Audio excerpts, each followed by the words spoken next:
Muy buenos días. Gracias por conectarse a tiempo. Mi nombre es Karen Vargas del área de Bene Pymes. Ya tenemos varios en sala que se abrió bantitos, pero ya vamos a dar inicio en esta mañana. Bienvenidos nuevamente a los que ya están y los que se están conectando. Quisiera saber si alguno se conecta por primera vez a una charla virtual de Pimenauta, que siempre tenemos personas nuevas que se han incorporado, que han solicitado invitación o han recibido invitación también de parte del banco. Quisiera saber si alguno está por acá por primera vez. Ya veo nombres conocidos, a don Cristian, Laura, Alexis. Excelente. Bueno, mientras se conectan los demás compañeros, siempre damos unos minutitos antes. Y recordarles, ¿verdad? El tema de las membresías.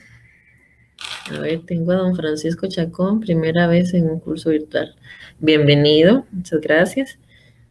Karen Mata, ya la he visto en otros cursos también. Sarita, excelente, muchas gracias. Como les decía, ¿verdad? Para los que no conocen el tema de las membresías, que contamos con dos en la plataforma Pimenauta.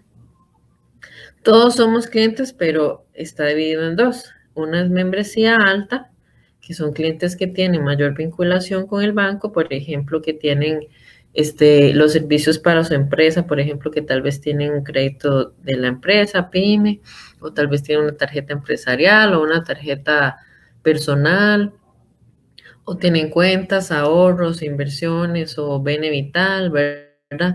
Datáfonos y demás. Entre más productos tenga con el banco, mayor va a ser el beneficio. Y pues ellos tienen una membresía en la cual pueden matricular cursos presenciales y virtuales. También tenemos una membresía básica, que son clientes también, pero tienen menor vinculación, porque quizás solo tienen cuentas, por ejemplo. Entonces, ellos pueden acceder también a cursos virtuales como este de forma ilimitada. Este, digamos, si usted está iniciando su empresa o requiere alguna tarjeta empresarial para las compras de su empresa o requiere tal vez capital de trabajo y se acerca al banco y obtiene el servicio, pues nos puede informar con mucho gusto y nosotros verificamos si podríamos cambiarle la membresía para que usted pueda también disfrutar de los cursos presenciales. Ayer se subió un curso que es sobre planificación, sobre cómo mantener el rumbo de mi empresa, se llama, por si desean verlo por ahí. Ese sí es presencial, entonces les va a aparecer a los compañeros que tienen ese acceso. Y recordarles también, como les indicaron por ahí, que los cursos virtuales se graban. Entonces, 48 horas después van a poder verlos en la biblioteca. Cuando usted inicia sesión, pueden ver ahí las grabaciones de los cursos que hemos hecho también en años anteriores, por si desean revisarlos por ahí. Y también están las presentaciones, por si gustan estudiarlos o incluso exponerlos a sus colaboradores también.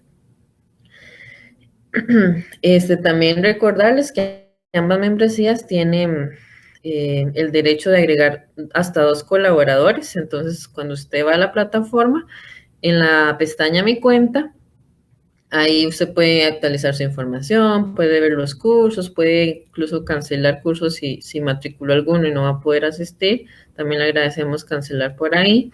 Y también puede agregar colaboradores. Ahí es donde dice, agregar colaboradores, ahí usted ingresa el nombre de la persona, el correo, y a ellos les va a llegar una contraseña.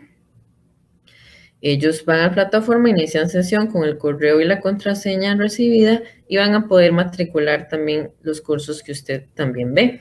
Entonces, este es otro beneficio donde usted puede agregar también a colaboradores. Buenos días a todos nuevamente.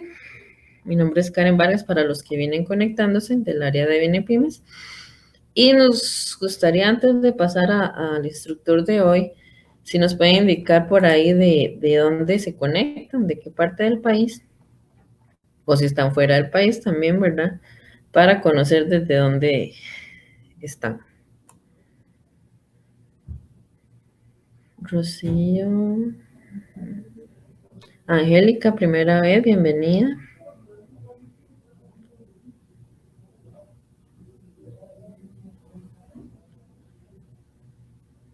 Romoser, Ciudad Colón, Grecia, Heredia, Cartago, San José, Poás de la Alajuela, San Sebastián, Sabanilla, Huicochea, Pacayas, Santo Domingo, Coronado, Pavas, Fraijanes, Larguillo, Atenas,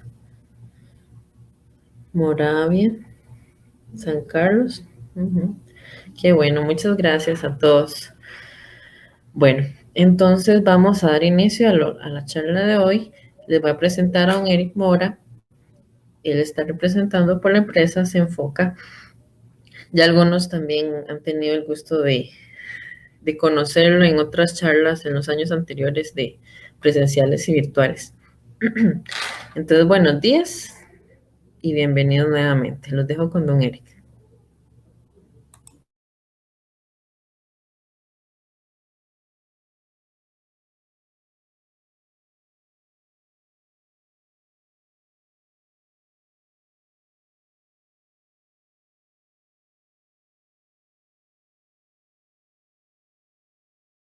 Buenos días.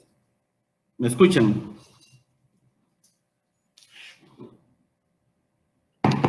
Sí, perfecto. Muchísimo gusto.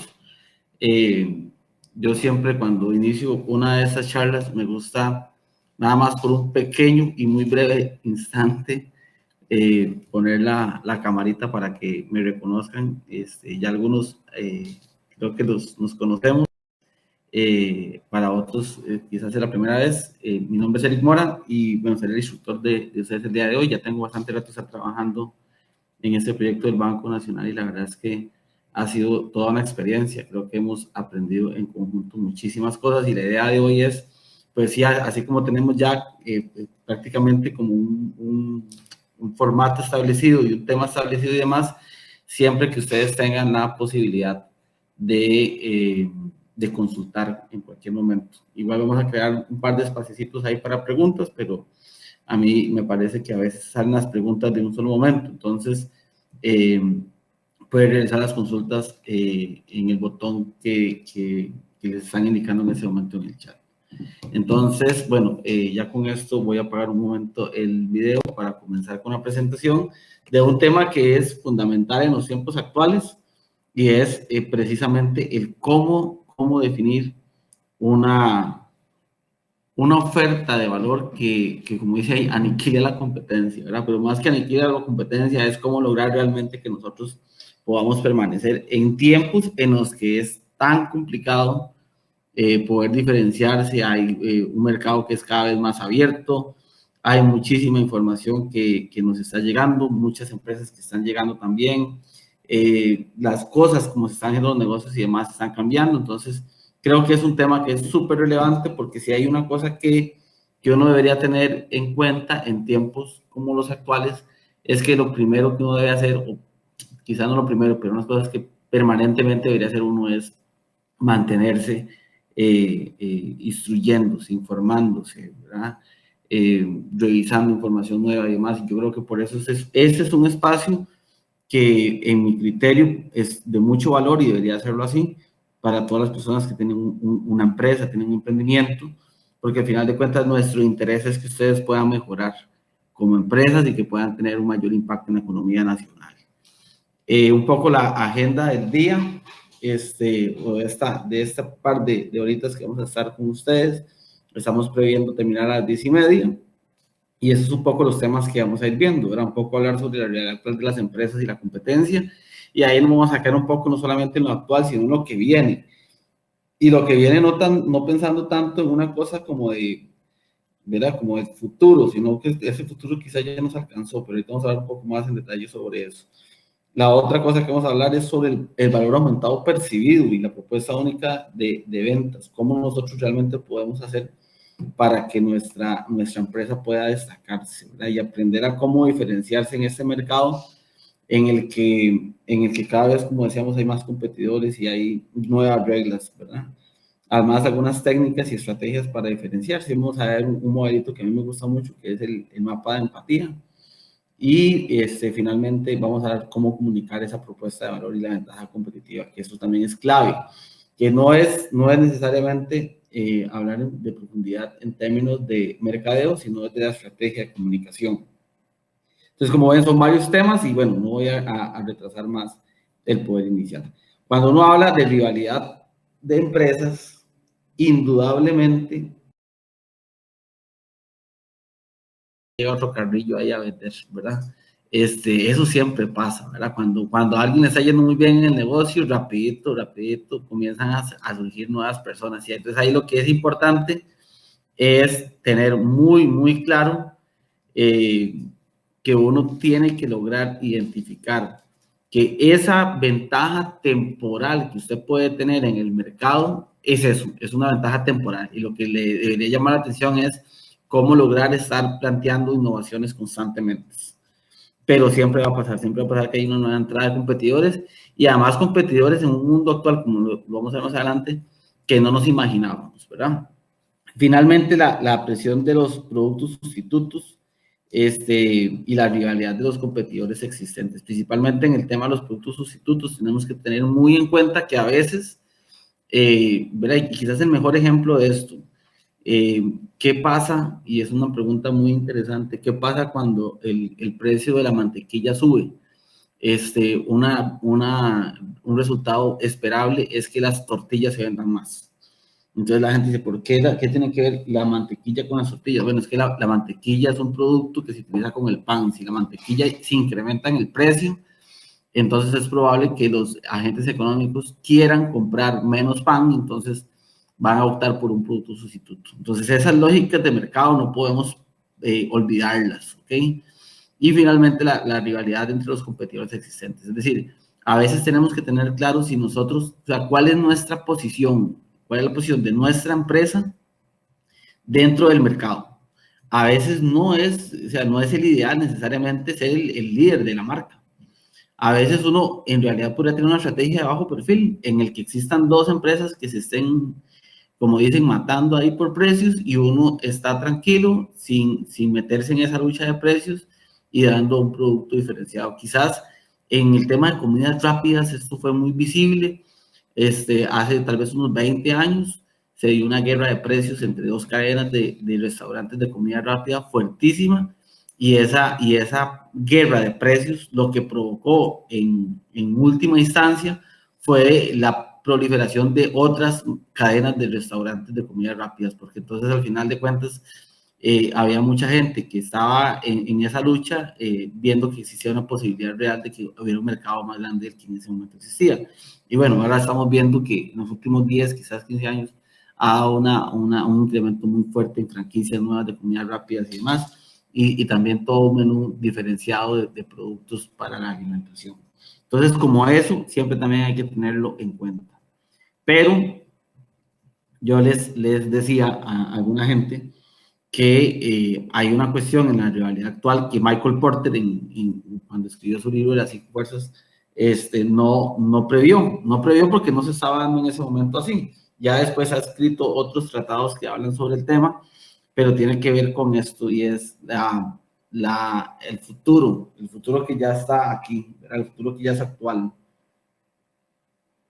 Esa imagen que está ahí, para los que tienen sobrinos, nietos, hijos y demás que pueden tener una media de 15 años, probablemente si les enseñan esa imagen, van a saber lo que significa.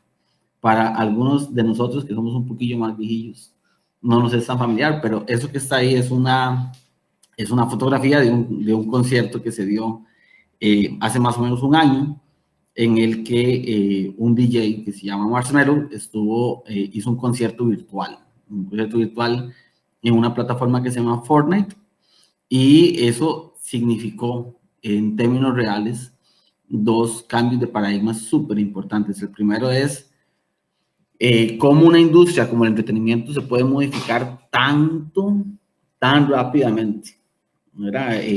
Tenemos una industria que tenía cierta lógica de funcionamiento, tenía cierta logística, tenía cierta forma inclusive de monetizar, ¿verdad? Que es la tradicional, la venta de publicidad y la venta de entradas. Pero en este concierto no se cobraron entradas, ¿verdad? Y aún así la empresa ganó mucho dinero. Eh, ¿Por qué? Porque se hizo una modificación completa de la forma en la que se hace el negocio. Y eso tiene que ver con las tecnologías. Solo por darles un dato que me parece a mí que es súper revelador, es que a ese concierto asistieron más de 10 millones de personas, ¿verdad? Entonces, imagínense ustedes lo que significa en términos, por un lado, de destrucción de empleos, ¿verdad? Es decir, 10 millones de personas, si aquí en Costa Rica hacen un concierto en el Estadio Nacional, este, y 30.000 personas colapsan San José, ahora imagino que es hacer un concierto para 10 millones de personas. Es una locura, técnicamente es una locura, pero presupuso que no se contratara ninguna empresa para la producción del evento, presupuso que no se contratara a ninguna empresa que tuviera a cargo la seguridad del evento, porque entonces en este videojuego, que básicamente, para no hacer muchos spoilers del videojuego, la intención es que los jugadores vayan por una ciudad matándose, básicamente, ¿verdad? Entonces, ¿cómo lograron el tema de la seguridad? Con un comando en el software que evitó que la gente pudiera portar armas en el concierto. Entonces, las 10 millones de personas que estaban conectadas ahí con su avatar podían andar tranquilamente sin que nadie les hiciera ningún daño, ¿verdad? Pero imagínate la cantidad de seguridad que se dejó de contratar para un evento como esos, y así podemos seguir, ¿verdad? Empresas de comidas que por lo regular se instalan en los conciertos, la gente que cobra los tiquetes, la gente que vende los tiquetes, la gente que hace la publicidad previamente, toda esa industria ya con este nuevo evento, pues lo que nos da luces es de que las cosas van a cambiar. Y va a cambiar, como yo les decía, y siempre lo tomo como referencia, en una industria que tiene miles de años, ¿verdad? La industria del entretenimiento existe desde el tiempo de los romanos, los griegos, inclusive antes, y siempre ha sido como muy, muy estándar, y ahora en prácticamente 10 minutos que duró este concierto, pues ya se ve cómo se va transformando. Y así está pasando ahora, esos son los nuevos competidores con los que nos enfrentamos, ¿verdad? Y nos enfrentamos con competidores y con tecnologías y con cosas que quizás lo más complicado es que ni siquiera sabemos lo que va a pasar, ¿verdad? En muchos de los casos. Entonces, sí es importante tenerlo en cuenta. Y es importante tenerlo en cuenta en virtud de realmente generar una oferta de valor que sea realmente importante. Y allí hay que tener en cuenta esto que está aquí, que tiene que ver con una propuesta de valor percibida, ¿verdad? ¿Por qué hablamos de esto? Porque cuando uno es empresario, tiene un pequeñísimo problema de formación, y hay una frase que dice que para ninguna mamá su bebé es feo o es malo, o ¿verdad? O que su hijo es malo. Siempre existe como esa cuestión ahí de amor que tiene uno por el hijo. Bueno, el empresario o la empresaria es exactamente igual, ¿verdad? Su empresa significa prácticamente un hijo más, ¿verdad? Y que ama con todo el cariño del mundo y demás, y eso significa, en términos reales, una motivación impresionante para el emprendimiento, para llevar el día a día. Pero lo cierto del caso es que nos ciega de darnos cuenta de cuál es nuestra realidad como empresa. Y a veces también por un tema de que hay gente que nos quiere apoyar, que honestamente nos quiere apoyar, que no sé, que tiene cierta estima por uno. Y cuando uno pregunta que cómo está su producto, que cómo está su servicio, cómo está su empresa, hay mucha gente que le dice que está muy bien, pero lo hacen también con esa intencionalidad de querer apoyarle a uno, ¿verdad? Y por otro lado, los clientes no necesariamente, si están en disgusto, van a decirlo.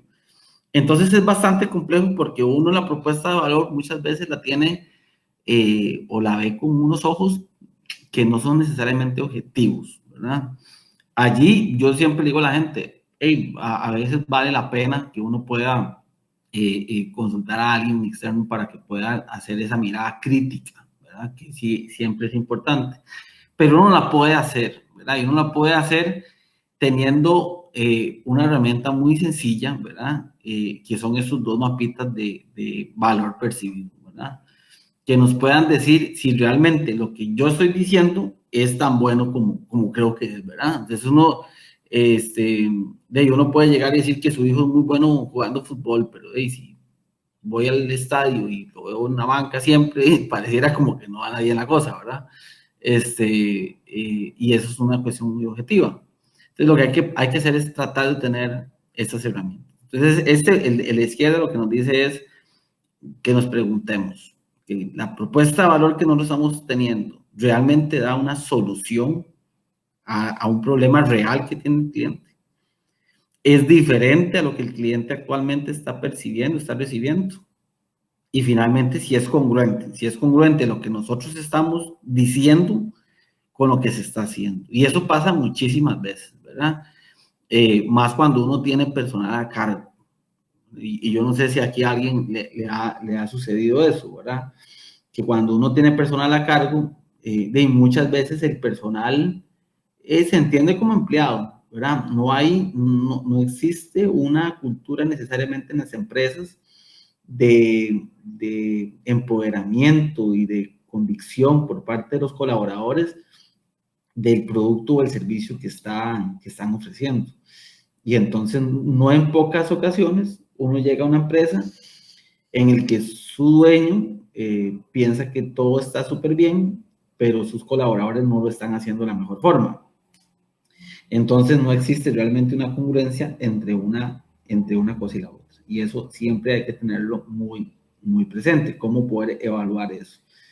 Hay diferentes técnicas que se pueden utilizar. Algunas son las de cliente incógnito, otra es las encuestas de satisfacción y demás, pero sí hay que hacer el esfuerzo de valorarlo, por lo menos tenerlo mapeado, de que es una de las cosas a las que tenemos que, en términos de propuesta de valor y propuesta única de venta, tenerlo muy, muy claro.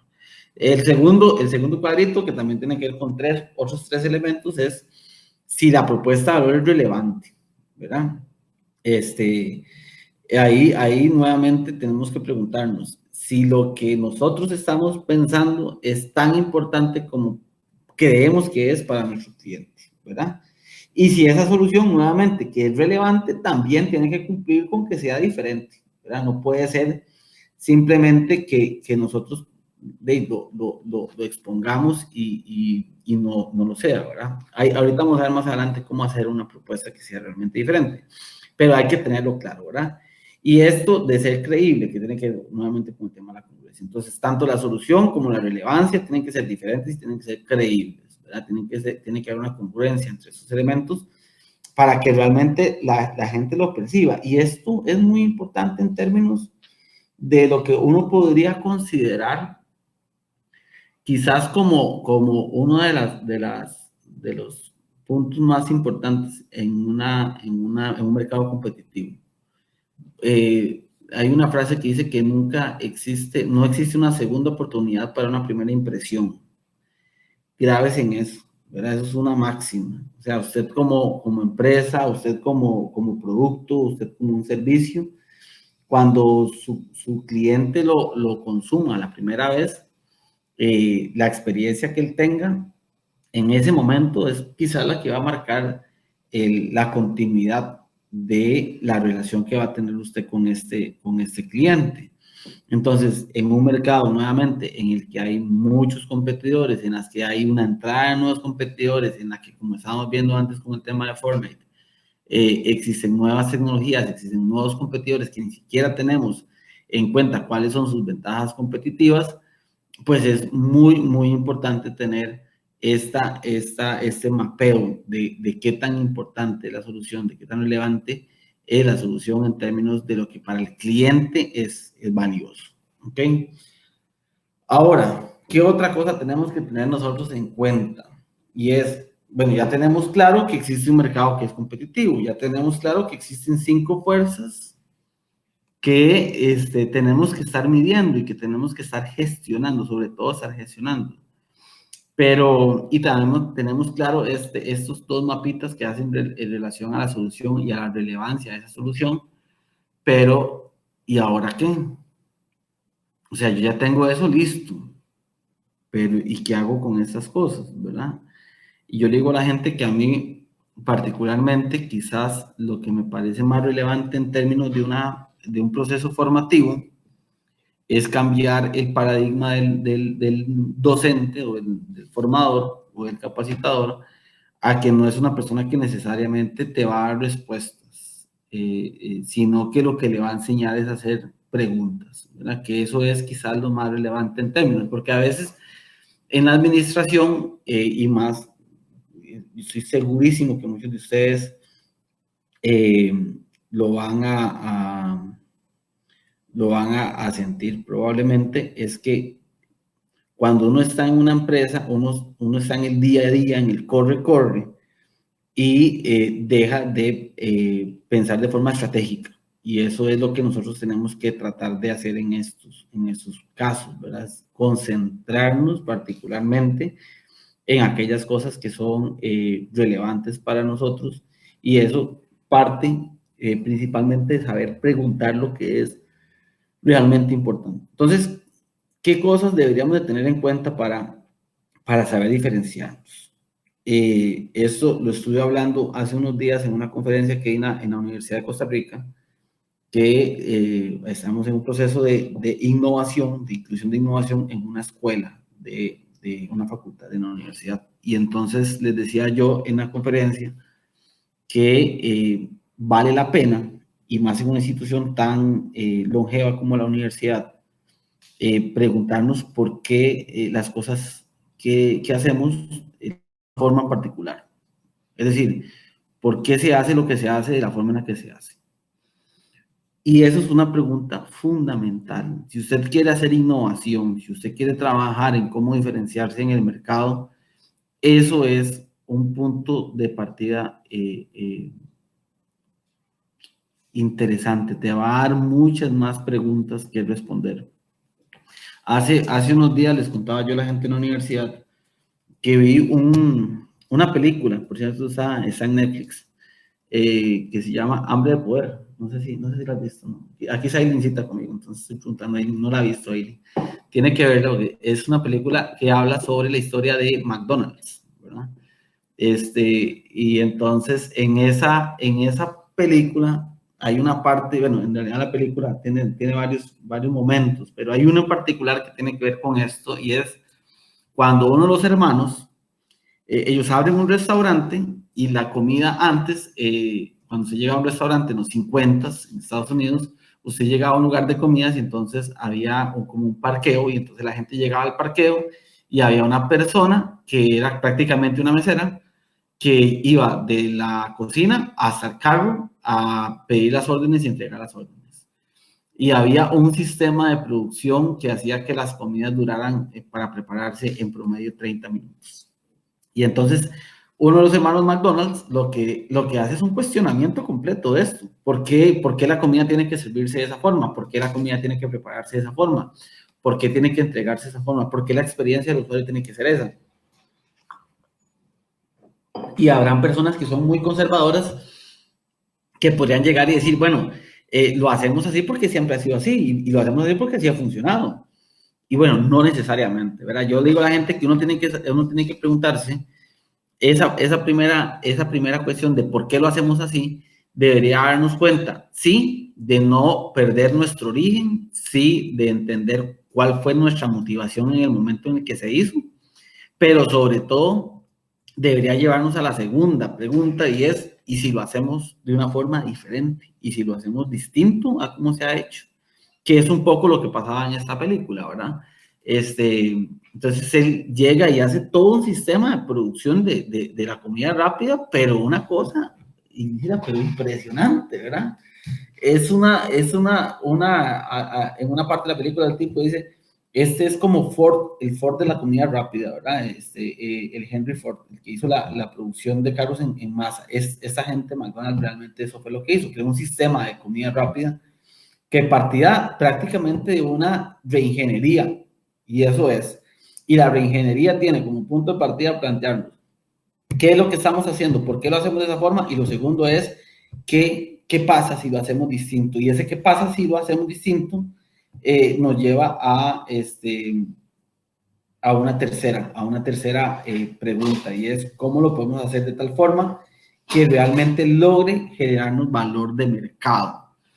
Y tiene que ser en esa secuencia, es decir, yo no puedo llegar y pensar en cómo lograr generar valor de mercado, y eso es muy importante, yo no puedo pensar en cómo generar valor de mercado si antes no me he planteado la posibilidad de cambiar. Y eso, déjenme decirles que es quizás la parte más complicada cuando uno habla con una persona que tiene un emprendimiento de hace mucho tiempo, o que tal vez el emprendimiento o la empresa es nueva, pero su idea la viene cocinando desde hace rato. Venir a decirle a estas alturas que quizás la forma en la que se hacen las cosas no es la mejor forma, de ahí hay que tener un poco ahí de honestidad con uno mismo, por una parte, ¿verdad? Bajar los egos, escuchar, ser receptivo y ser uno cuestionador. Preguntarse uno mismo si uno lo que está haciendo lo está haciendo bien. Yo no sé si hasta este punto habrá alguna pregunta o algún comentario que nos quieran hacer. Eso me parece realmente importante para que nosotros podamos tener esto como punto de partida. Si nosotros no tenemos esto claro, entonces va a ser un tanto complejo que podamos avanzar, pero ese tiene que ser nuestro punto de partida inicial. Entonces, no sé si alguien de los que están conectados, tenemos 52 personas conectadas, tiene alguna duda, algún comentario respecto a esto que hemos hablado hasta este punto.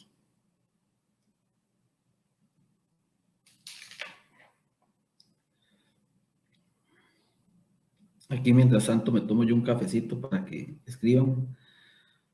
Ok, Cindy López, usted sí lo ve, ¿verdad? Todos están viendo la consulta. Ok.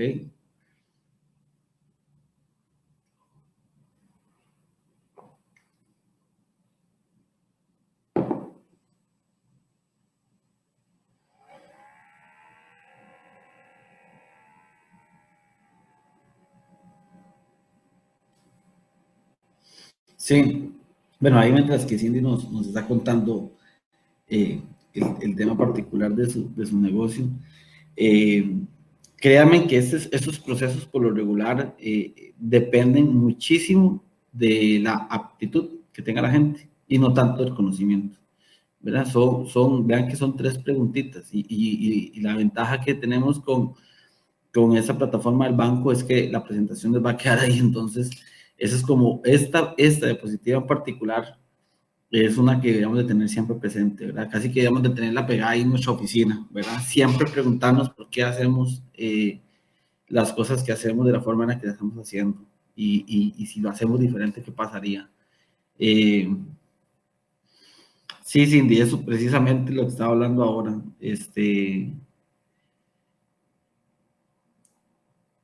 ahí me están comentando esto precisamente de Cindy, de qué pasa cuando entra alguien nuevo, ¿verdad? Que es un poco lo que estamos hablando de las fuerzas de Porter, y nos comenta este tema de las patentes y demás.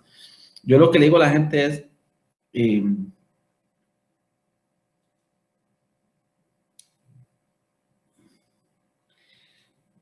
ok, hay dos preguntas que nos están haciendo Paola y Cindy López, Paola Barbosa y Cindy López, muchísimas gracias. En el caso de Cindy, yo creo que lo más importante que nosotros podemos tener en cuenta es, ok, dentro del mercado nos está pasando muchísimo que hay una economía informal que está creciendo, ¿verdad? Y está creciendo y es a veces hasta un poco frustrante porque está uno trabajando de sol a sol para poder cumplir con todas las obligaciones que además nos significa ser legalmente constituidos y a la par hay alguien que está al margen de la ley, ¿verdad? Yo creo que eso hay que tenerlo analizarlo en 2 aristas principalmente. La primera es un tema de sostenibilidad. Es decir, si yo tengo que tener un negocio y para que ese negocio me sea rentable, tengo que incumplir con las cargas sociales, o tengo que incumplir con el tema de patentes, o con el tema de impuestos, o tengo que manejar la plata sin pasarla por el banco, por ejemplo, y no tengo una debida diligencia. De si el negocio así me está funcionando, probablemente es porque tengo todo ese montón de trampas, no porque el negocio sea un buen negocio. No sé si me explico. Si yo cumplo con todas esas cosas, si yo cumplo con tener una claridad en mi operación y logro tener un beneficio económico, es un buen negocio y estoy haciendo bien las cosas.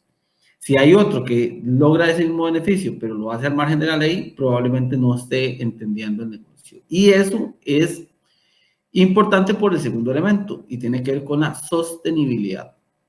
En el mediano, largo plazo, las empresas que están formalmente constituidas, y eso no lo digo yo, eso hay un montón de estudios que se han hecho tanto en Costa Rica como en otros países, que han logrado demostrar que las empresas que hacen el negocio de forma correcta, es decir, pagando impuestos, pagando cargas sociales, pagando sus tributos, todo este tema, son empresas que en el largo plazo tienen mayor probabilidad de crecimiento y tienen mayor probabilidad de mantenerse en el mercado. ¿Okay? Dicho esto, me parece relevante, hablemos del segundo elemento general de esta pregunta, y es, ¿qué sucede? Usted me está marcando las preguntillas ahí. Gracias. Lo segundo que pasa es que cuando nosotros tenemos una empresa, nos van a pasar que van a llegar competidores que llegan al margen de la ley y competidores que no llegan al margen de, o sea, que, ¿verdad? Que llegan legalmente, pero son competidores al fin. Y Cindy, ahí lo que hay que hacer es constantemente revisar de qué forma podemos hacer el negocio mejor. Es que esa es la máxima, ¿verdad? Inclusive en el modelo de negocio que tiene ese competidor que usted está identificando, existirán en ese mismo modelo de negocio posibilidades de hacerlo mejor. Y para eso, en la segunda etapa de esta presentación, vamos a ver una cuestión que se llama mapa de empatía, y eso yo creo que le va a ayudar montones. Y Paola Barbosa hace una pregunta, Paola, que a mí me parece, yo le agradezco montones que haya hecho esa pregunta, porque eso es lo que a mí me gusta, esos espacios, cuando se hacen las preguntas adecuadas. ¿Cómo se podría saber si la propuesta de valor que se está ofreciendo realmente es aceptada por nuestro cliente? Para eso, Paola, solo hay una forma de hacerlo, y es probándolo. No hay ninguna otra forma de lograr hacerlo. Entonces, ¿qué es lo que se utiliza mucho ahora en términos de innovación? Si yo tengo una empresa que pensemos en el caso de Cindy, ¿verdad? Que Cindy de repente identifica que el tema de que hayan motorizados le está generando valor al cliente. Entonces, Cindy podría tener la inquietud de decir, voy a pedir un préstamo para comprar 25 motos, ¿verdad? Y yo sé que la gente del Banco Nacional le ayudarían en eso, pero tal vez no sea la mejor forma. Y entonces se embarca pidiendo un crédito para comprar 25 motos y puede ser su ruina. Entonces, ¿qué es lo que uno hace? Hay un concepto que se llama los MVP, los mínimo producto viable. Un mínimo producto viable es la expresión más sencilla de un producto o un servicio. Y nosotros tenemos un producto, un servicio ya establecido y queremos hacer un MVP para hacer algo nuevo, algo innovador, algo diferente. Lo que hacemos es que en lugar de hacer todo el cambio, hacemos una primera prueba, una primera iteración y vemos cómo nos va. Porque la única forma, Paola, de probar si el cliente le sirve o le gusta es probándolo en tiempo real. Y eso pasa muchísimo en temas de innovación. Entonces yo lo que hago es, Paola, diseñar ese cambio que usted quiere hacer para generar una propuesta de valor. Y además ahorita vamos a ver el mapa de empatía que les va a ayudar un poco a aclarar cómo hacerlo.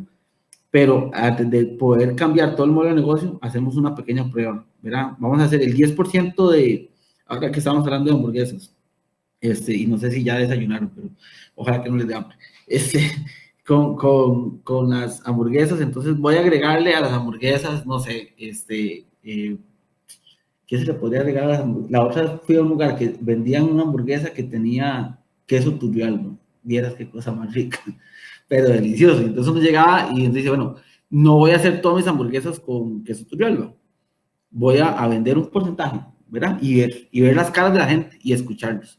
Y aquí es importantísimo algo que vamos a ver más adelante y es que uno tiene que estar prestando muchísima atención a lo que nos dice nuestro cliente. Y del cliente nos hablan muchísimas formas, no necesariamente verbalmente, ¿ok? Ahí Iván nos dice que en el caso de la venta de perfumerías y la metodología de ventas siempre es la misma, se puede innovar. Si es como pregunta que si se puede innovar en la forma en la que se venden los perfumes, yo le diría que sí, Iván. Es que el punto en esto, y por eso yo les hablaba del caso de Fortnite, Cindy, con mucho gusto. En el caso de Fortnite, les daba ese ejemplo porque lo que quería era mostrarles que todo puede cambiar. O sea, si uno dice ahorita, bueno, ¿cómo se vende el perfume? ¿Verdad? ¿Cuál es el proceso de venta? Y entonces, probablemente Ivania, que está en ese sector, podrá llegar y escribirnos de tajo abajo, como dicen, todo el proceso de ventas. Y entonces la pregunta es, ¿y qué tal si cambiamos algo de lo que se está haciendo ahí? ¿Y por qué tiene que ser de esa forma? No habrá una forma distinta de hacerlo, pero son preguntas que tenemos que estar haciendo nosotros constantemente. Y allí, cuando usted entienda perfectamente cómo es el proceso, por qué es el proceso, puede identificar formas alternativas para que las cosas cambien, ¿verdad? No sé si hay alguna otra preguntilla ahí. ¿Cómo hacer? Laura Solís nos dice cómo hacerle entender a los clientes el valor de la calidad por encima del precio, porque muchas veces eso no lo analizan y se van por el que cobre menos. Bueno, Laura, eso representa, es una pregunta que tiene una doble visión también, y perdón que yo a veces uso tanto las dualidades. La primera es que lo que usted tiene que preguntarse, Laura, es cuál es su target de mercado. Es decir, no tiene que ver con el cliente. Porque uno, en estrategias comerciales, en estrategias existen dos estrategias generales o genéricas, que son, o usted compite por precio o compite por calidad. Pero es muy difícil tener una competencia en ambos sentidos. Entonces yo siempre digo a la gente, vea, la otra vez estaba dando una capacitación a unas mujeres en Acarpio, unas señoras que hacen unos bolsos, pero que son, vea, déjeme decirle, aquí está Elisita, es que lindos esos bolsos, una cosa bellísima, lindísimos eran. Y entonces las señoras me decían, vieras que nosotros hacemos esto, son hechos a mano, ¿verdad?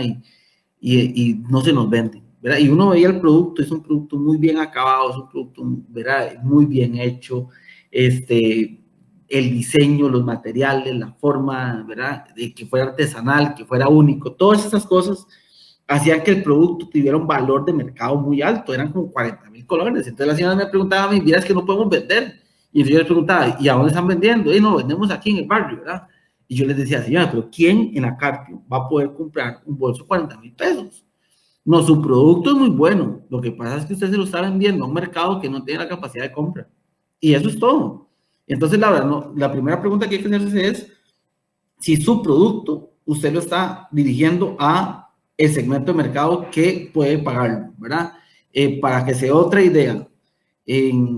Hace unos días fui a comerme yo es que ando comiendo mucha hamburguesa, ya me estoy dando cuenta, por eso sé, pues, es que tengo muy cerrado las hamburguesas de queso Turrialba. Y entonces fui a un lugar que compré una hamburguesa que costó 6,500 pesos. 6,500 pesos cuando usted se puede comprar una hamburguesa de 1,000 colones. ¿Y por qué el restaurante que vende la hamburguesa en 6,500 colones estaba lleno? Porque lograron encontrar el lugar en donde está su target de mercado. Entonces son restaurantes que están, por ejemplo, en Barrio Escalante. No un restaurante que está en Atillo, no un restaurante que está en Pava, no un restaurante que está en La Florida, está en Barrio Escalante, ¿verdad? O en Escazú Centro, o en Lindora. Entonces, esa es la primera cosa, es saber, Laura, si usted está llegándole al mercado al que su producto tiene un valor, ¿ok? La segunda cosa que tenemos que preguntar nosotros es si realmente, o entender que la calidad, Laura, la calidad no es un diferenciador actual. Y eso es así por dos razones.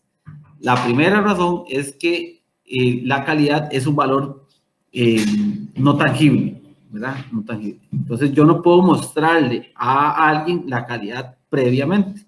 Yo tengo que vender el producto, que el cliente vea el producto y una vez que el cliente ya lo percibe y todo lo demás, puede decir si es de calidad o no es de calidad. Que además presupone también el gran problema de que es una cuestión muy subjetiva, ¿verdad? Para una persona algo puede ser de mucha calidad y para la otra no tanto. Y finalmente, cuando yo uso este ejemplo para explicar a la gente por qué la calidad no es un diferenciador, es que si yo entro a un aula en el que, o a un salón en el que hay solo mujeres, y le pregunto a la primera mujer que qué la hace diferente a ella del resto de las personas que están en el salón, y ella me dice que es porque ella es mujer. Entonces uno dice, bueno, aquí hay algo como extraño, ¿verdad? Porque si todas son mujeres, entonces eso no puede ser un diferenciador. Y eso es lo que nos pasa, Laura, al final en el mercado actual. Todas las personas ofrecen calidad. Y si todas las personas ofrecen calidad, entonces la calidad ya deja de ser un diferenciador. Lo cual no quiere decir que usted no tenga que hacer el producto de calidad, ¿ok? Porque es una cosa que ya el cliente espera, pero no es una cosa que nos puede diferenciar, ¿ok? Y finalmente, para ya seguir con las otras, hay ¿cuántas? Una más. Esta que dice, yo tengo una joyería, de joyería, perfumería, en la zona hay mucha competencia. Bueno, aquí acaba de llegar un amigo mío, un maestro del mercadeo, el doctor José David Joan, no sé si alguien ya lo ha visto por ahí. José David habla siempre de un librito que se llama La vaca morada, ¿verdad? La vaca púrpura. Y entonces en ese librito, La vaca púrpura, él nos dice que cuando una persona va en una carretera y entonces va viendo una vaca blanca, va viendo una vaca blanca, y entonces al principio nota las vacas, pero ya llega un momento en el que sigue viendo vacas blancas y ya el cerebro deja de percibir esa vaca porque ya es parte del paisaje y de repente aparece una vaca púrpura y entonces el cerebro otra vez se activa y vuelve a ver otra vez a la vaca. ¿Qué quiere decir eso? Que nosotros cuando tenemos un mercado en el que hay tantísimos competidores, lo que tenemos que hacer es estrategias que nos conviertan en esa vaca púrpura, ¿verdad? También hay un libro muy bueno que les puedo recomendar que se llama El Océano Azul, que es como lograr hacer estrategias también que nos puedan diferenciar, pero de eso vamos a ir hablando aquí. Y la última preguntita, si tenemos definida una propuesta de valor que sabemos que gusta, ¿cuál estrategia se podría utilizar para fidelizar y hacer que el cliente compre de forma recurrente? Yo creo, Paola, que nuevamente ahí la respuesta es, eh, ¿qué es lo que hace realmente que su cliente quiera comprar? ¿Qué es realmente lo que hace que su cliente quiera comprar? ¿Qué es lo que hace esa diferencia? Es que su cliente está encontrando un valor percibido constantemente diferente porque usted está haciendo mucha innovación, entonces tendría que mantener la innovación. Si es porque usted está logrando un diferenciador, hay que ver qué tan fácil su competencia puede diferenciarlo, porque, o puede copiarlo. Y eso es una cosa que hay que tener en cuenta en esto, Paola. ¿Se recuerdan que al principio les hablaba de que en ese país usted hace una cosa y a los 10 minutos ya alguien está haciendo lo mismo? ¿Cuál es la única forma en la que usted puede entonces mantenerse siendo el primero, el líder en eso? Siga haciendo lo mismo, siga cambiando, para que entonces la gente pueda percibir a usted como una empresa que es innovadora. Ya después habrán algunas otras estrategias que son como más convencionales, como las tarjetas de cliente frecuente, como los CRMs, ¿verdad? Pero también en esos casos de los CRMs hay que tener muchísimo cuidado de cómo se gestionan, ¿verdad? Pero, por ejemplo, que usted tenga claro qué, qué frecuencia de consumo tiene su cliente, cuáles son las motivaciones que tiene su cliente. Recuerdo una empresa que vende flores a domicilio y es una cosa súper interesante. La gente tiene un CRM que entonces cuando usted compra un arreglo floral, entonces le dice si cuál es el motivo. Y entonces, si usted lo compra porque es el aniversario, entonces al siguiente año le va a llegar un correo diciendo, usted el año pasado compró un arreglo floral para su esposa, y entonces le llega otra vez el correo, ¿verdad? Llega otra vez el correo diciendo, usted el año pasado compró un arreglo floral, quiere volver a comprar uno. Y entonces, de uno como consumidor probablemente vaya a volver a comprar el producto, a menos de que se haya separado, porque entonces ya ahí no tendría mucho sentido un CRM. Pero eso es una forma también de hacerlo, para entender muy bien cuáles son las razones por las que el cliente nos está comprando, ¿verdad? Y ahora sí, pasamos a la presentación, para atender esto que tiene que ver con el mapa de empatía, como una técnica, una estrategia que nos puede ayudar realmente a diferenciarnos. Y para eso hay que tener en cuenta dos elementos que son importantísimos. Cuando uno habla de Netflix o uno habla de Spotify o habla de Uber o de esas plataformas, o de qué es lo que estamos realmente entendiendo, estamos entendiendo que se hizo una modificación real en la forma en la que se atiende la necesidad de un cliente.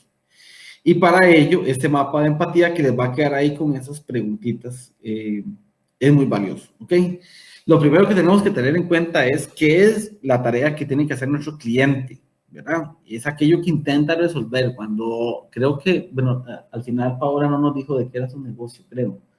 Paola, no sé, creo que no lo dijo. Si nos puede decir de qué era su negocio, ahí le agradecería montones para darle el ejemplo a usted. Recuerdo el de cine que tenía que ver con una pastelería, creo, y había otra persona que nos había hablado de perfumes, ¿verdad? Entonces, bueno, ¿qué es lo que realmente quiere el cliente? ¿Por qué es que el cliente está comprando el perfume? El cliente lo que quiere es un estatus, o el cliente lo que quiere es dar un regalo, por ejemplo. Y entonces, una vez que tengamos claro eso, si es dar un regalo, ¿verdad? O si yo compro un perfume porque es para uso personal, ¿verdad? Quiero oler bien, entonces yo lo que tengo que entender es qué cosas suceden, y aquí no nos centremos en el mapa de valor, centrémonos en el perfil de cliente. Y cuando uno se centra en el perfil de cliente, lo que uno dice es qué cosas pueden salir mal, qué cosas pueden pasar que le generen una frustración o un dolor a nuestro cliente. Y allí, Cindy, habría que preguntarse, por ejemplo, qué cosas está sufriendo el cliente cuando le lleva la comida en un motorizado. Y la mejor forma de hacer eso es casi que siendo un cliente, ¿verdad?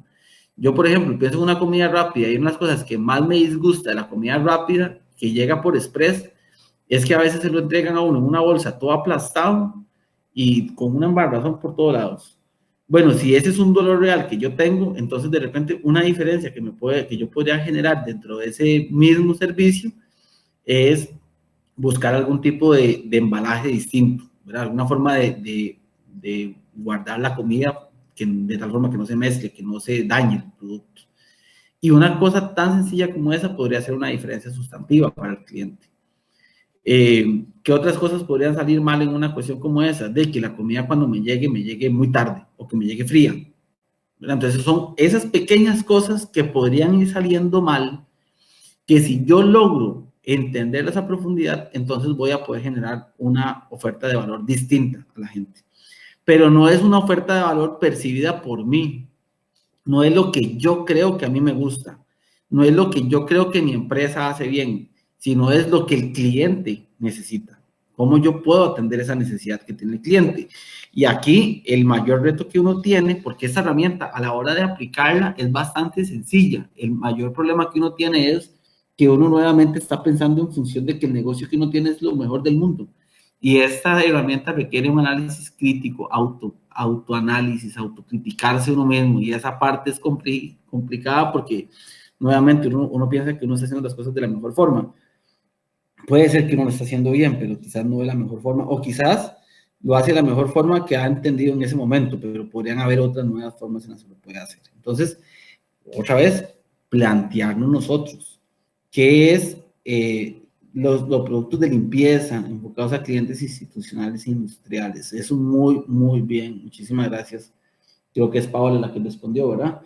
Pero entonces que nosotros podamos tener, Paola, claridad en hoy, si el cliente está haciendo una compra, ¿qué cosas le salen mal? Por ejemplo, yo no sé si en cuestión de limpieza, no estoy diciendo que sea el caso suyo, pero una cosa que yo he visto en otras empresas que tienen negocios que son B2B, ¿verdad? Negocio a negocio. Que de repente, por ejemplo, si son suministros, creo que alguien habló de suministros, la gente siempre tiene que hacer una lista para hacer el pedido. Entonces, todos los meses la gente tiene que montar una lista para hacer un pedido.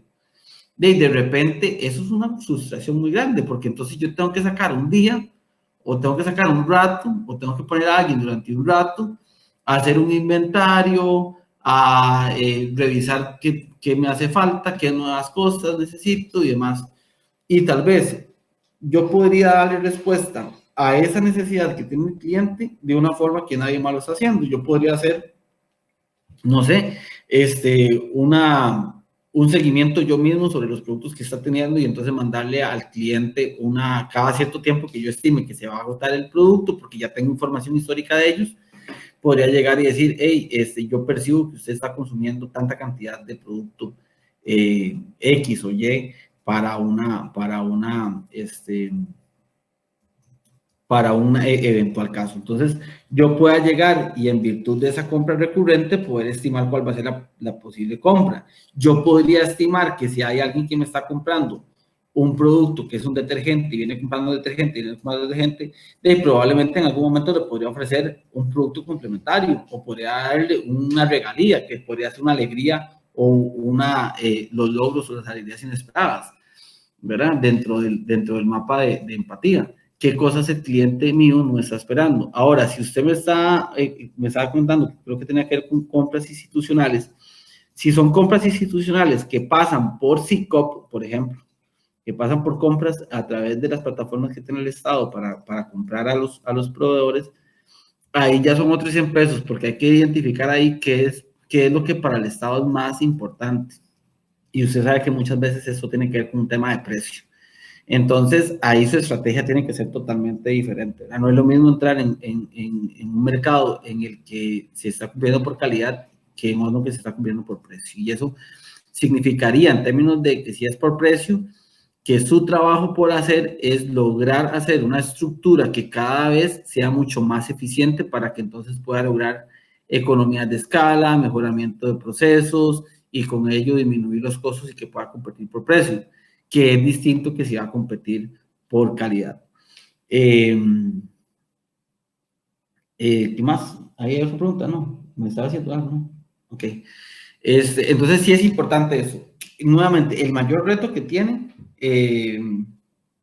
sí, ya se lo habíamos visto, el mayor reto que tienen ustedes, en mi criterio, es olvidarse de que su producto existe, ¿verdad? O inclusive testearse ustedes mismos. Es decir, hoy por hoy, en lo que yo hago, ¿qué cosas el cliente se queja?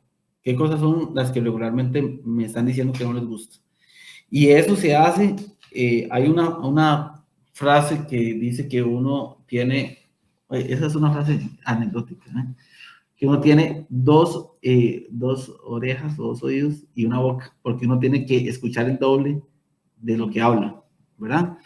Y en este caso, ustedes tienen dos oídos y dos ojos, entonces deberían de escuchar y ver 4 veces más de lo que hablan. Es decir, tienen que estar más allá de tratando de dar una respuesta a ustedes mismos o ustedes mismas, deberían de estar constantemente observando a su cliente, viendo qué es lo que le sale mal cuando consumen el producto, escuchándoles cuáles son las molestias, ¿verdad?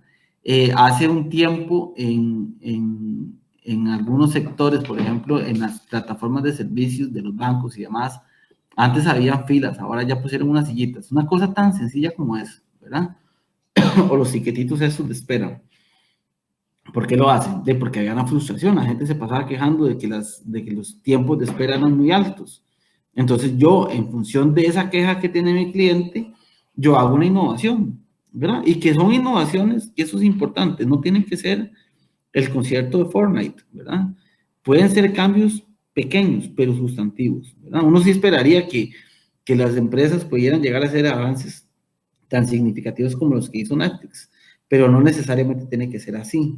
Pueden ser cambios que sean relativamente sencillos en la forma en la que la gente lo está haciendo. Ahí Alexis nos dice, a quien le quiero vender está dirigido el producto. A quien le quiero vender está dirigido el producto. Este mercado tiene las características para el producto que elaboro y quiero vender. Por eso hay que realizar una investigación de mercado para definir qué producto, qué tengo, qué producto y cuál es realmente el cliente que cumple con los requisitos para adquirirlo o está dispuesto a adquirirlo. Alexis, me parece que usted está en lo correcto. Quizás ahí nada más agregaría una modificación. Un estudio de mercado, una investigación de mercado, y es una de las cosas que yo, de las primeras cosas que hice profesionalmente fue hacer investigaciones de mercado. Son procesos que metodológicamente implican una complejidad, costo-tiempo muy altos, ¿verdad? Y al final, el tiempo que usted dura haciendo una investigación de mercado puede ser un tiempo valioso y en el que probablemente cuando usted salga con resultados, esos resultados ya no tengan tanta validez, porque en un corto tiempo se modificaron las cosas, ¿verdad? Es decir, vean cuánto tiempo duró, por ejemplo, para ingresar un segundo competidor en el servicio de delivery de comidas, por ejemplo. Fue un tiempo muy corto. Entonces, si hubiera hecho un estudio de mercado en un momento en particular, probablemente cuando ya salgo a producción hubiera tenido otros datos, otra información ahí, y entonces hubiera tomado malas decisiones. Entonces, en virtud de eso, Alexis, una de las cosas que se hace es decir a la gente, no es tan importante hacer un estudio de mercado, sino hacer iteraciones, que es un poco lo que les hablaba ahora antes, ¿verdad?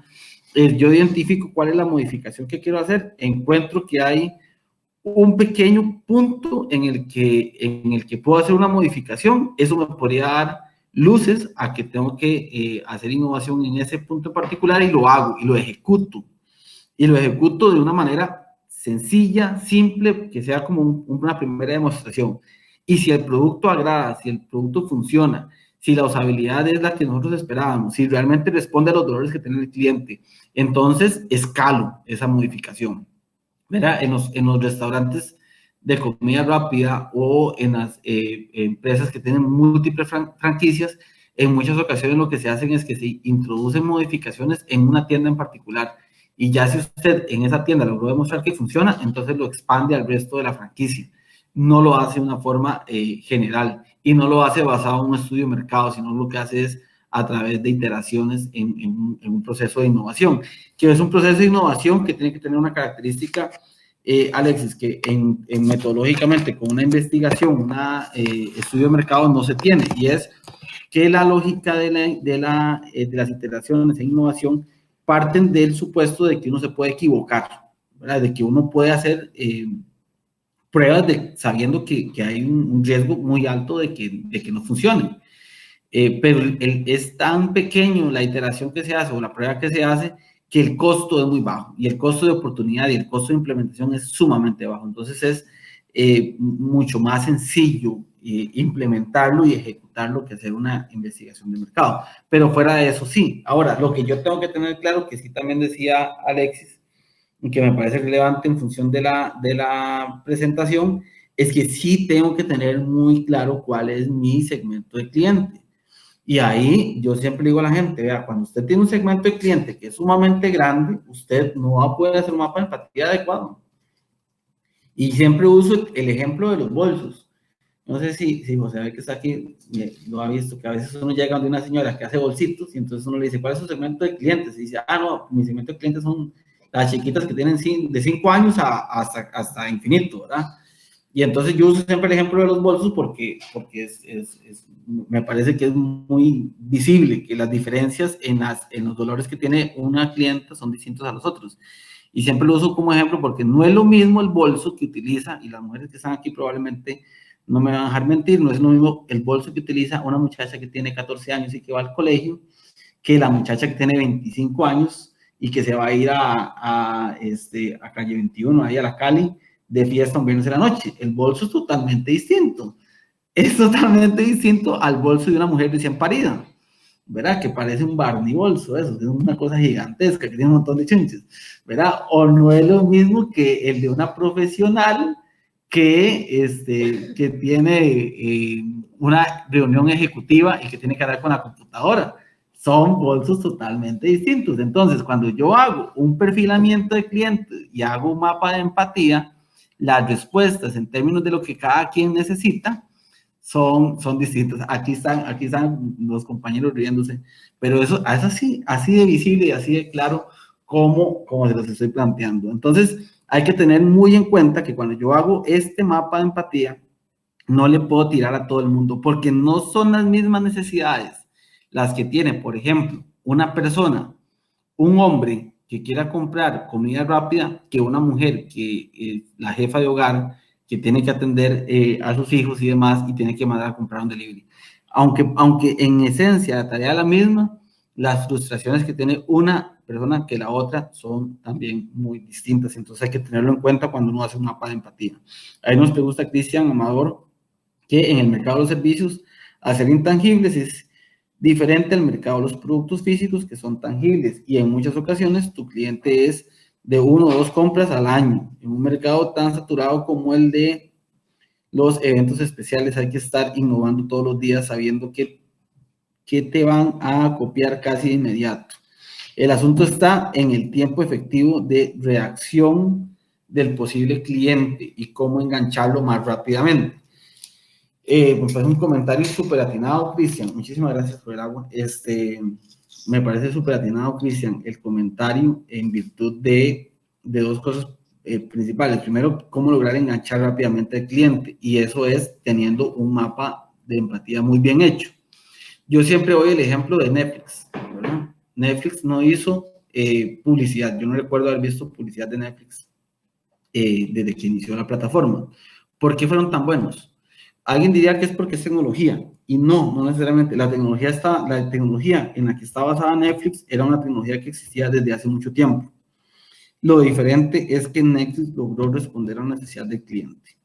Ya uno, para poder ver una película, no tenía que salir antes de las 8, llegar antes de las 8 de la noche al centro comercial en el que estaba el videoclub, porque si no llegaba a esa hora, entonces le cerraban, y tal vez usted llegaba y salía en medio de la lluvia a coger un taxi para poder llegar al centro comercial, y cuando llegaba al centro comercial a alquilar la película ya la habían alquilado antes porque había disponibilidad de muy pocas películas, ¿verdad? Y si usted además se le olvidaba ir a entregarla, cuando se daba cuenta tenía una multa altísima por no haber entregado a tiempo.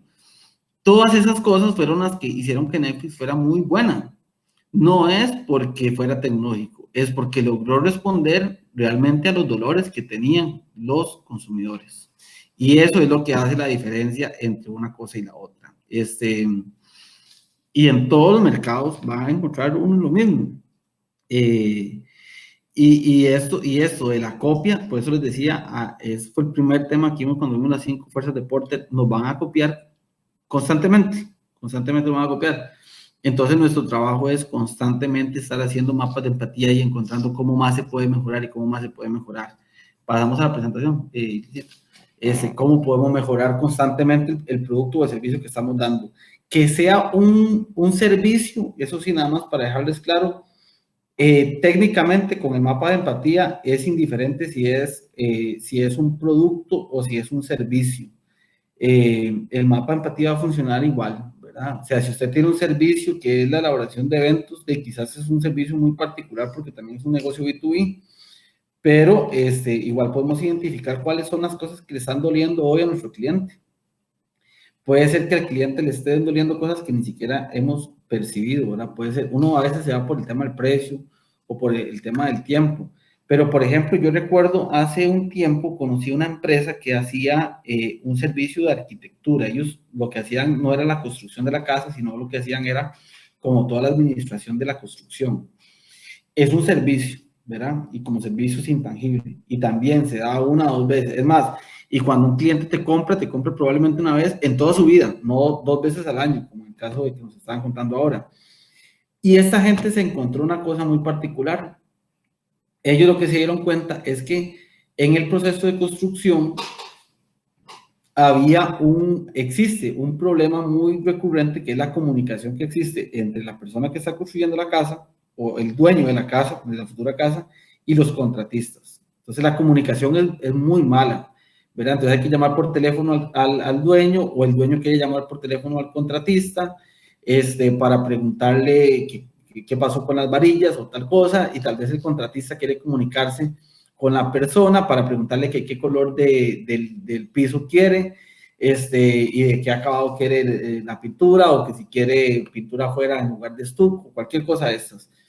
Y entonces la comunicación, aparte de que es muy cortante, además se prestaba para muchos errores, porque puede ser que el cliente por teléfono le dijera que quería la cerámica 4, y el señor, el contratista compró la 5, y entonces después no hay una trazabilidad para darse cuenta si era 4 o si era 5. Y entonces esta gente hizo una cosa que me parece brutal en innovación en ese sector, y es que lograron implementar un software que funciona prácticamente igual que Facebook, ¿verdad? Entonces, una persona publica un evento, igual que publicar un evento en Facebook, y ese evento va a ser, definamos el color de la cerámica, y entonces el cliente responde, ¿verdad? Hace como un replay de la publicación, entonces dice, yo quiero que sea blanca, y entonces el contratista sobre ese mismo mensaje le manda los colores blancos que existen, blanco hueso y blanco corriente, no sé, y el cliente sobre ese mismo. Y entonces existe toda una trazabilidad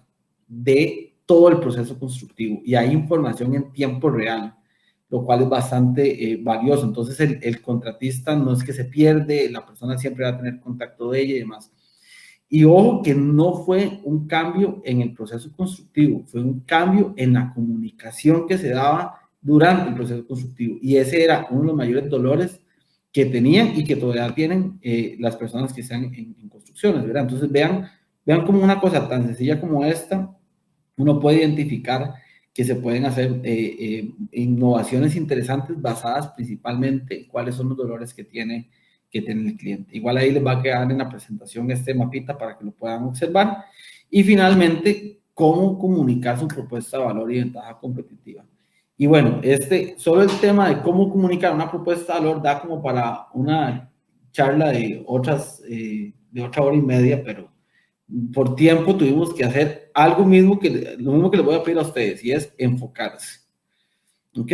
La clave de esto, de la comunicación de una propuesta de valor, es enfocarse en qué es lo que nos hace a nosotros realmente diferente, ¿verdad?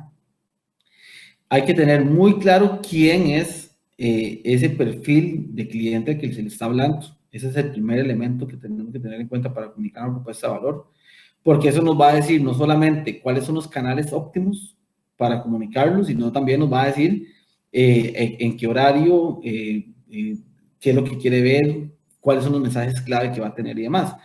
Yo utilizo para eso un ejemplo de una publicación hace un tiempo iba por la carretera que va de Santa Ana a San José, la ruta 27, y venía subiendo hacia San José y entonces vi un rótulo en la carretera, un rótulo grande de una empresa que vendía un producto carísimo, me costaba como, no sé, $120,000, una cosa así, y era un producto muy, muy específico.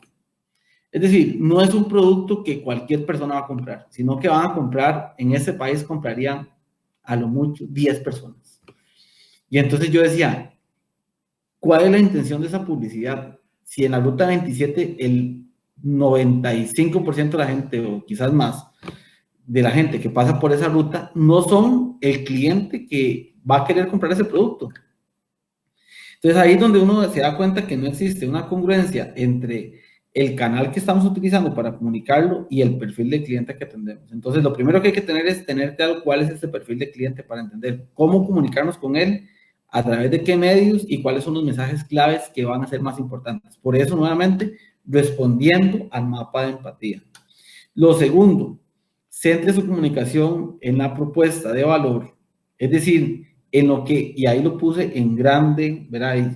Me faltó ponerlo en negrita y en color púrpura para que se dieran cuenta. Realmente diferente, lo que realmente los hace diferentes. Es que en muchas ocasiones nosotros llegamos y queremos comunicarle al cliente todo.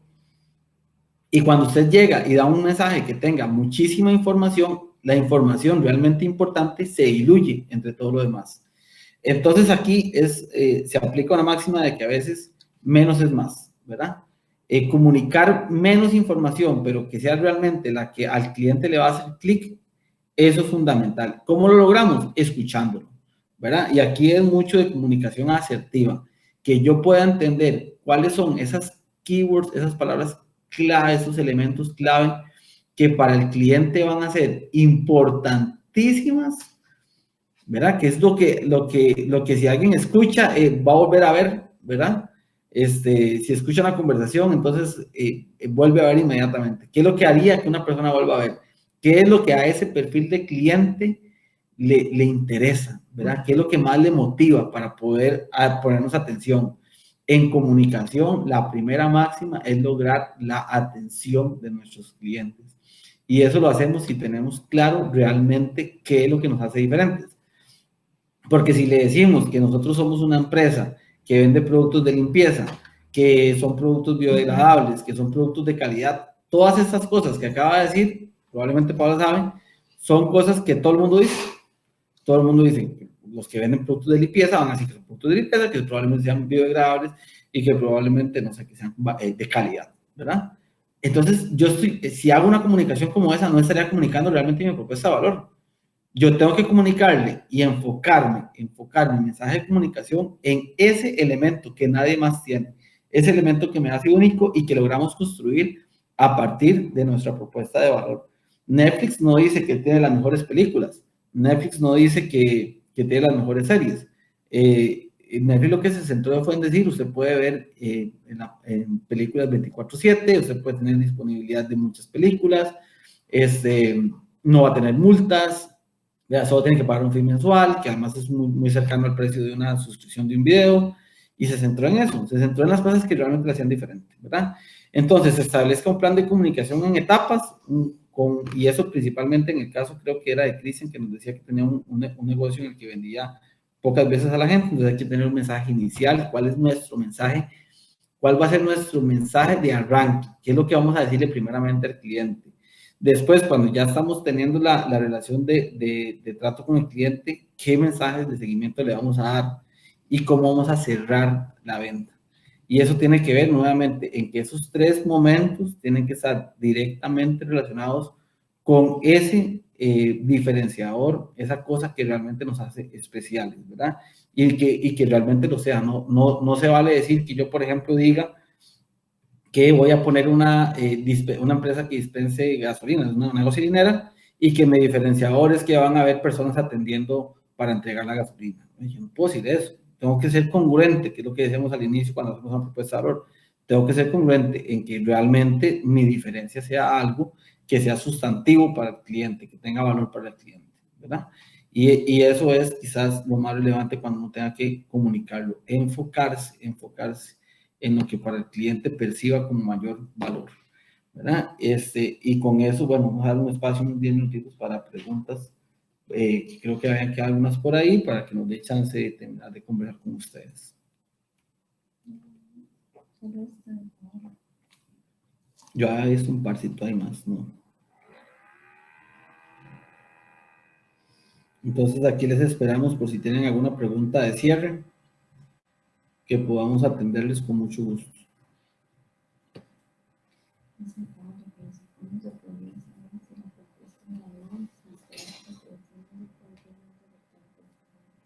Sí, pero ya la hemos visto hace rato, ¿verdad?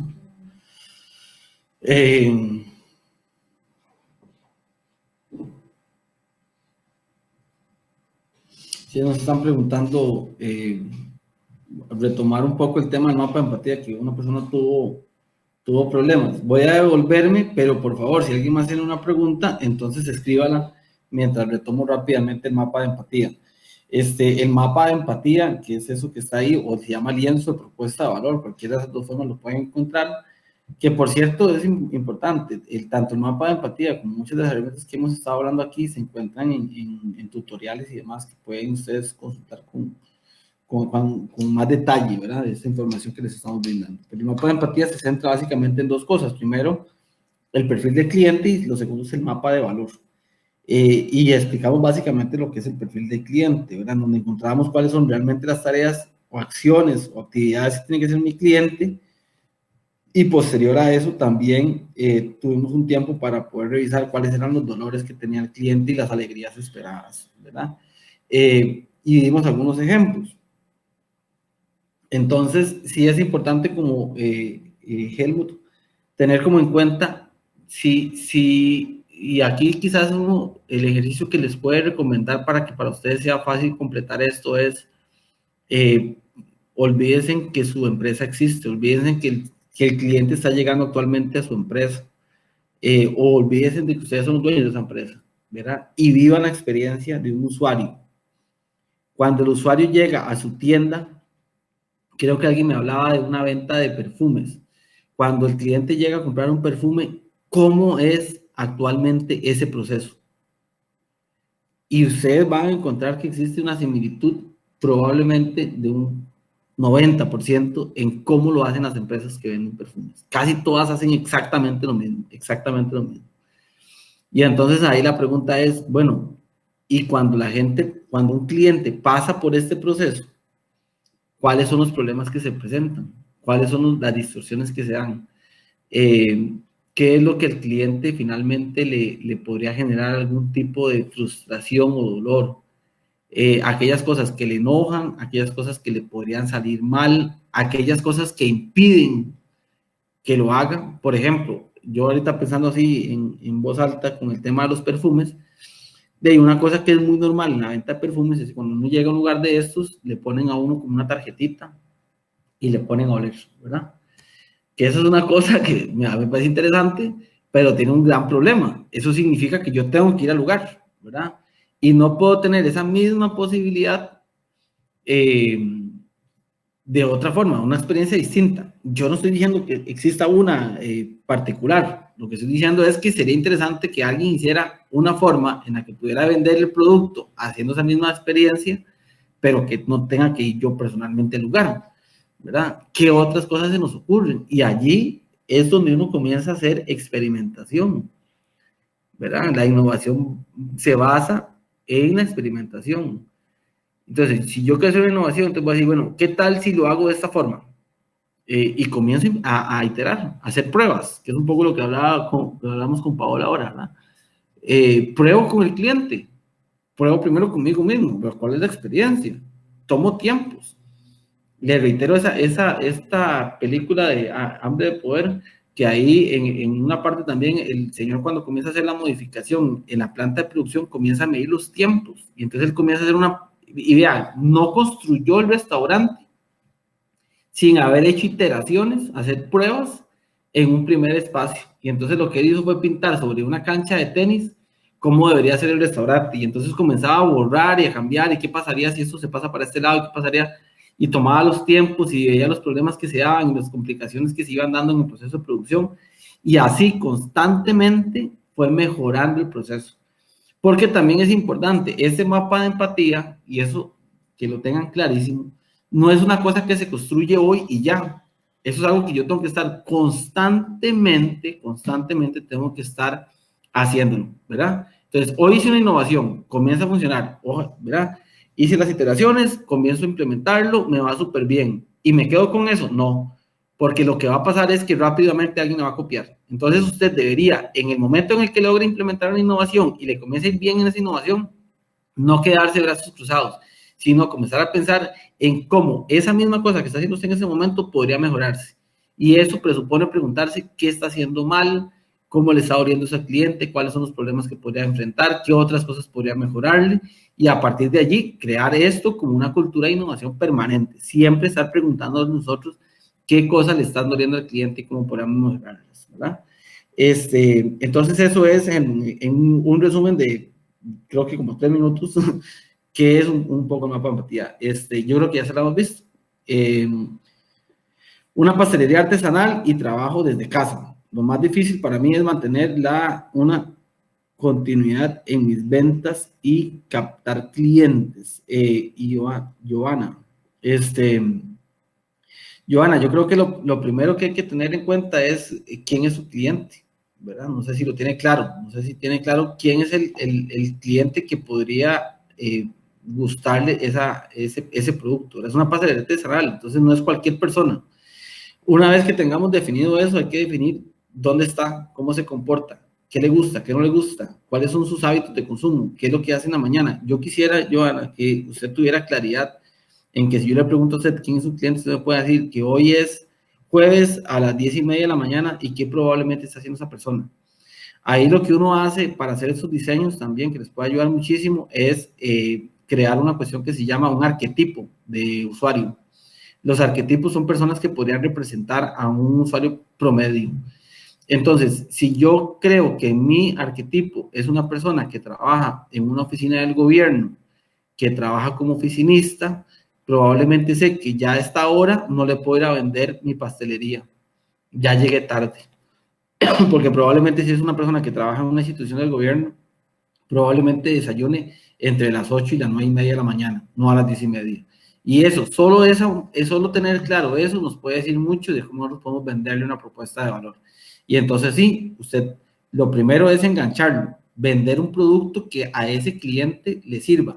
Alguien me decía a mí que uno lo que tiene que hacer no tanto es enfocarse en las ventas, sino enfocarse en lo que está vendiendo realmente signifique valor, que el cliente te busque, que el cliente te quiera ir a comprar, no que usted tenga que estar haciendo un esfuerzo en estar viendo cómo coloca más producto. Es decir, enfocarse en generar valor y no necesariamente en vender ese valor.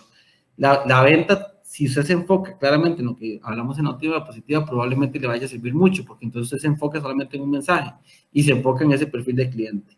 Y a partir de allí, nuevamente, hacer el mapa de empatía, encontrar dónde están las dificultades, qué es lo que le está doliendo a esa persona, por qué no le están comprando más, y crear una propuesta de valor que pueda responder a eso. Y pueden ser inclusive modificaciones en el modelo de negocio, que eso también es importante, enfocarse en dónde usted realmente es bastante buena y olvidarse de que usted tenga que hacerlo todo.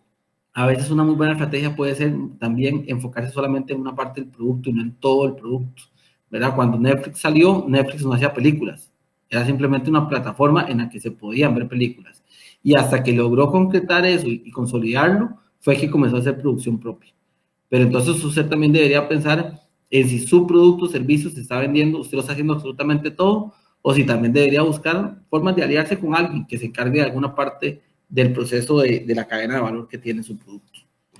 Eh, Creo que ya con eso estaríamos cerrando por acá. Nada más, por favor, no se les olvide, vamos a poner ahorita una encuesta, ¿verdad? Que nos interesa muchísimo, porque es lo que estamos diciendo. A nosotros les decimos a ustedes, pregúntenle al cliente, esté observando y demás. Bueno, nosotros también lo hacemos, ¿verdad? Y entonces nos interesa muchísimo, muchísimo saber qué es lo que ustedes piensan sobre este